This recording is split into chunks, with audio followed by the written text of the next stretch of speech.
The champagne glass slipped from my fingers as Nina's words cut through the elegant chatter of the riverside Gala. "Oh, Eric, he's just my driver for the evening. Don't take it personally." Her laugh tinkled like breaking crystal as she dismissed me to her colleagues, her manicured hand already reaching for another drink. "I'm Eric Talbot, 32 years old, former mechanical engineer turned rideshare driver after the tech layoffs hit Massachusetts harder than a nor'easter. My wife Nina thinks I'm pathetic now. Her brother-in-law, Detective Jake Morrison, makes sure I never forget it. Before we dive deeper into this story, I have one small request. Please subscribe, drop a like, comment, and hit that hype button to boost this channel so more people can discover these incredible Reddit stories. "Another beer, driver?" Jake's voice dripped with contempt as he approached, his police badge catching the light. He'd married Nina's sister last year, instantly becoming the family's golden boy. "Or should you stick to water? Wouldn't want you crashing Nina's car on the way home." Nina giggled, encouraging him. "Jake's right.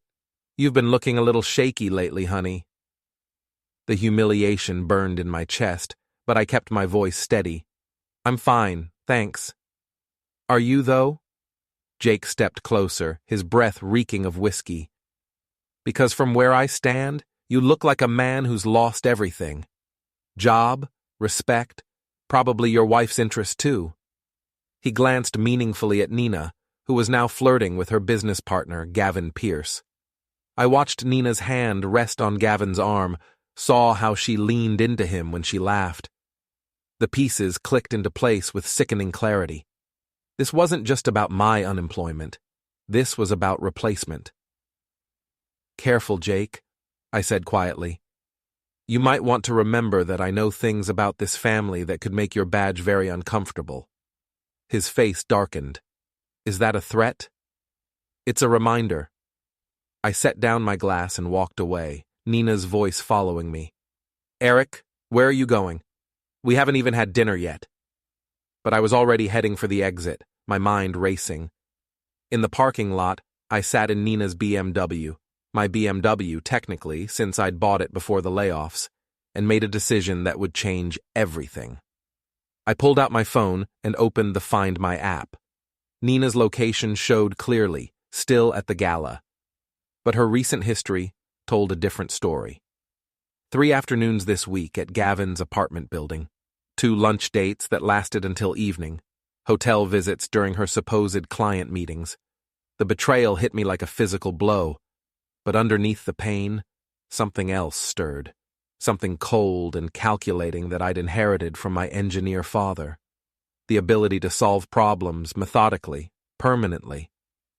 3 days later, I was nursing a beer at Murphy's Tavern when my old friend Pete wiped down the bar and leaned closer. "You look like hell, Eric." "Thanks for the pep talk." I took another sip, savoring the bitter taste that matched my mood. "I'm serious. What's eating you?" Before I could answer, my phone buzzed, a text from Nina. "Working late again tonight. Don't wait up." I showed Pete the message. "She's been working late a lot recently." Pete's expression shifted. "Eric, man, I don't know how to tell you this, but I saw Nina last Tuesday. She was here with some guy in an expensive suit. They were close." "Gavin Pierce," I said flatly. "You know?" "I'm learning." I finished my beer and stood up. "Pete, if anyone asks, I was here all evening, okay?" He nodded, concern creasing his features. "Whatever you're planning, be careful." I drove to Gavin's luxury apartment complex and parked across the street. At 8:47 p.m., Nina's car pulled into the visitor parking. She emerged wearing the black dress I'd bought her for our anniversary, the one she claimed made her feel beautiful. Apparently, it still did, just not for me. They disappeared into the building together, and I waited. 2 hours later, they returned to the parking garage, Nina adjusting her dress, Gavin's hair mussed. They kissed passionately against her car before she drove away. I followed at a distance, watching her stop at a gas station to fix her makeup and spray perfume. covering the evidence before coming home to lie to my face. When she slipped into bed at midnight, smelling like vanilla body spray instead of her usual jasmine perfume, she whispered, "Sorry, honey. Client emergency." Of course, I murmured into the darkness. Sweet dreams. But I wasn't sleeping. I was planning. The next morning, while Nina showered, I accessed her laptop using the password she'd never bothered to change, our old anniversary date, back when it meant something. Her photo library told the whole story. Intimate selfies with Gavin, screenshots of their text conversations, voice memos she'd recorded for him, including one that made me freeze. "He's just my driver now, baby. He'll never know about us." I copied everything to a secure folder and began researching. Gavin Pierce, senior partner at Morrison & Associates Financial Consulting. Yes, the same Morrison as Detective Jake. Married to Lila Pierce, daughter of the firm's biggest client. 2 kids in private school. A reputation built on family values and discretion. Perfect. My phone rang. Jake Morrison. "Eric, we need to talk." "About what?" "About you harassing my family. Nina says you've been acting paranoid, following her around." The irony was delicious. "I haven't been following anyone, Jake." "Good. Keep it that way, because if I hear you're stalking my sister-in-law, we're going to have a problem." After he hung up, I smiled for the first time in weeks. They were scared, which meant they knew I was getting close. Time to turn up the heat. I spent the weekend crafting my strategy. First, I created an anonymous email account and sent Lila Pierce a simple message. "Your husband is having an affair with his colleague Nina Talbot." Proof attached. I included 3 photos and a selection of text messages. Next, I contacted the firm's biggest client, Richard Goldstein, through his personal assistant. "Mr. Goldstein, I have information about financial improprieties at Morrison & Associates that you need to see immediately." Monday morning, I was drinking coffee in my kitchen when Nina's phone started ringing.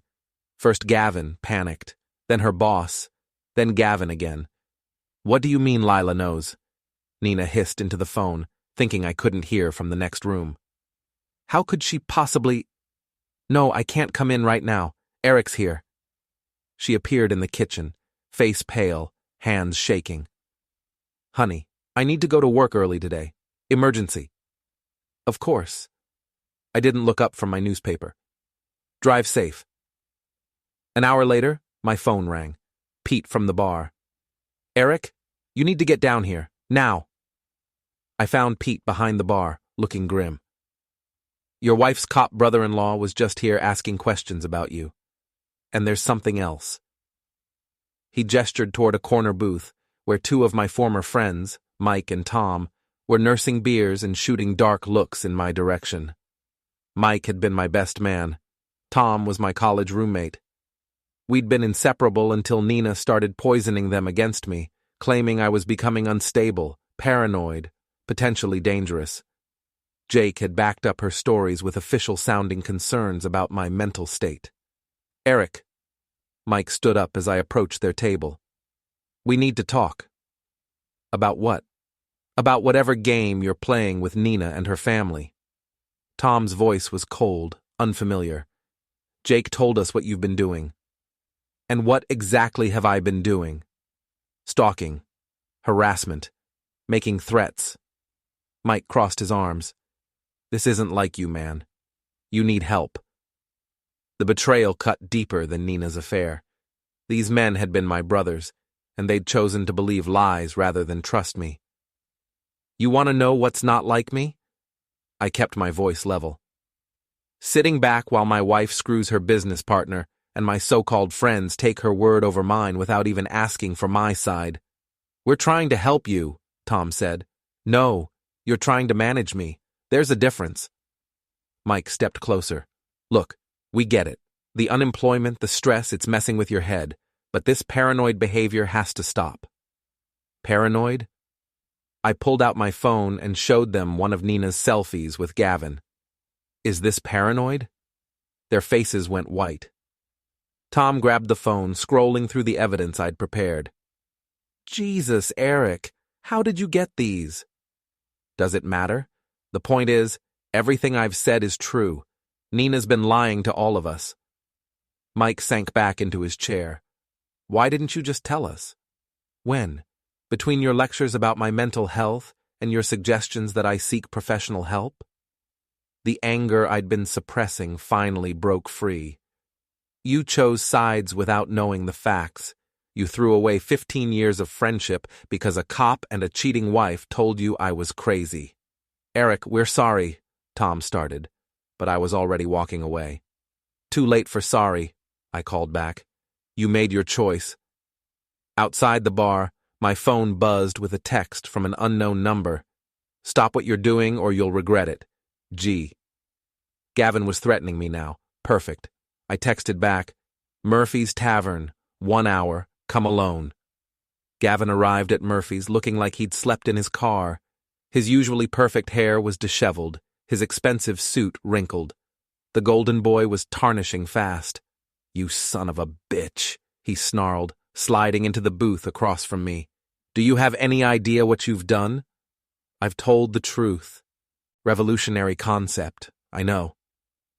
Lila threw me out. My kids won't talk to me. The partners are calling an emergency meeting tomorrow. His hands shook as he reached for his drink. My entire life is destroyed. Good. I leaned back, enjoying his misery. How does it feel to lose everything because of someone else's choices? This isn't over. Gavin's voice dropped to a whisper. I have connections. Jake Morrison is family now. We can make your life very difficult. You mean more difficult than unemployment and a cheating wife? I'm intrigued. Before Gavin could respond, the tavern door opened and Jake Morrison walked in, still in uniform. He scanned the room, spotted us, and headed over with purpose. Well, well, Jake said, sliding in next to Gavin. The unemployed stalker and the homewrecker. Quite a pair. Afternoon, detective. Drinking on duty? I'm off duty, and I'm here to deliver a message. Jake leaned forward. You're going to delete every photo, every message, every piece of so-called evidence you've collected. You're going to apologize to Nina and Gavin for your harassment, and you're going to check yourself into a mental health facility for evaluation. Or what? Or I'll arrest you for stalking, harassment, and cybercrime. I'm sure I can find enough charges to keep you locked up for months while we sort it out. The threat hung in the air like smoke. Around us, the tavern had gone quiet. Pete was watching from behind the bar, ready to intervene. Mike and Tom were still in their corner booth, witnessing my humiliation. I stood up slowly, pulled out my phone, and placed it on the table. You want the evidence deleted? Here's your chance. Jake reached for the phone, but I was faster. In one smooth motion, I grabbed it back and held it up so everyone in the bar could see the screen. Ladies and gentlemen, I announced loudly, I'd like you to meet Detective Jake Morrison, who's threatening to abuse his police powers to cover up his brother-in-law's affair with my wife. The bar erupted in murmurs. Phones appeared, recording. Jake's face went purple. You're making a mistake, he hissed. No, Jake. You made the mistake when you chose to protect a cheating wife and her corrupt boyfriend instead of doing your job. I turned to address the room. My wife, Nina Talbot, has been having an affair with Gavin Pierce, a married father of 2. When I discovered their affair, they enlisted Detective Morrison here to intimidate me into silence. Just thought you all should know what kind of man wears that badge. Jake lunged for me, but Pete was already moving. That's enough. Everyone out except Eric. As the crowd reluctantly dispersed, Jake pointed a finger at me. This isn't over. Yes, it is, I replied. It's just not over the way you planned. The next morning, I woke up to 17 missed calls from Nina. The local news had picked up the story from social media. Police detective accused of intimidation in adultery case. By noon, Internal Affairs had opened an investigation. Nina came home at lunch, her face streaked with tears and mascara. Eric, please, we need to talk. Now you want to talk? I've been fired. Gavin's been suspended pending investigation. Jake's been placed on administrative leave. She collapsed into a chair. My whole life is falling apart. Funny how that works. Please, I'm begging you. I'll do anything. I'll go to counseling. I'll quit my job. You already quit your job. They fired you, remember? She flinched as if I'd slapped her. I made a mistake. A terrible mistake. But we can fix this. I walked to the kitchen counter and picked up a manila envelope I'd prepared that morning. Actually, we can't. Inside were divorce papers, bank statements showing I'd moved our joint savings to a personal account, and documentation of her affair that would ensure I kept the house, the car, and most of our assets. You see, Nina, while you were busy playing house with Gavin and plotting with Jake, I was playing a different game. I was playing chess while you were playing checkers. Her face went white as she read through the papers. You can't do this. Half of everything is mine. Half of everything we built together, yes. But adultery changes the math in Massachusetts, especially when the adultery involves financial misconduct at your workplace. I pulled out another document. Gavin wasn't just sleeping with you, Nina. He was using insider information from your pillow talk to manipulate client accounts. The SEC is very interested in that pattern. I didn't know. Of course you didn't. You were too busy playing the victim to notice you were being used by everyone around you. The doorbell rang. Through the window, I could see a news van pulling up to the curb. That'll be Channel 7, I said conversationally. I called them this morning. Seems they're very interested in the story of how a police detective tried to abuse his power to cover up corruption at a financial firm. Nina stared at me in horror. You've destroyed all of us. No, Nina. You destroyed yourselves. I just made sure everyone could see it. As she fled through the back door to avoid the reporters, I poured myself a cup of coffee and sat down to watch the news coverage. The anchor was already calling it the biggest scandal to hit the city in years. My phone buzzed with a text from Pete. Drinks on the house tonight. The whole town's talking about how you took down the corrupt cop and his cheating family. Another text, this one from Mike. I owe you an apology and a beer, maybe several beers. And finally, one from an unknown number that made me smile. Mr. Talbot, this is Richard Goldstein. I'm starting a new investment firm, and I need someone with your integrity to head up our fraud prevention department. Are you interested in discussing a position? I looked around my house now, and felt something I hadn't experienced in months. Satisfaction. Nina was gone, her reputation in ruins. Gavin had lost his family, his job, and his future. Jake would be lucky to avoid criminal charges, let alone keep his badge. As for me, I was no longer just Nina's driver. I was the man who'd outplayed them all. The doorbell rang again. This time it was Tom and Mike, holding a six-pack and looking appropriately sheepish. We came to apologize, Mike said, and to hear the whole story. I opened the door wide and smiled. Gentlemen, come in. I've got quite a tale to tell. As we sat in my living room, watching the news coverage of Nina and Jake's downfall, Tom raised his beer in a toast. To Eric Talbot, he said, the man who proved that sometimes the nice guy doesn't finish last. He finishes first, after he stops being nice. I clinked my bottle against theirs and watched through the window as another news van pulled up outside. Tomorrow I'd start my new job with Goldstein's firm. Tonight, I'd enjoy watching the world learn what happened when you underestimated the quiet man in the corner. Nina had called me her driver. She was right about one thing. I had been driving. I'd been driving toward this moment all along.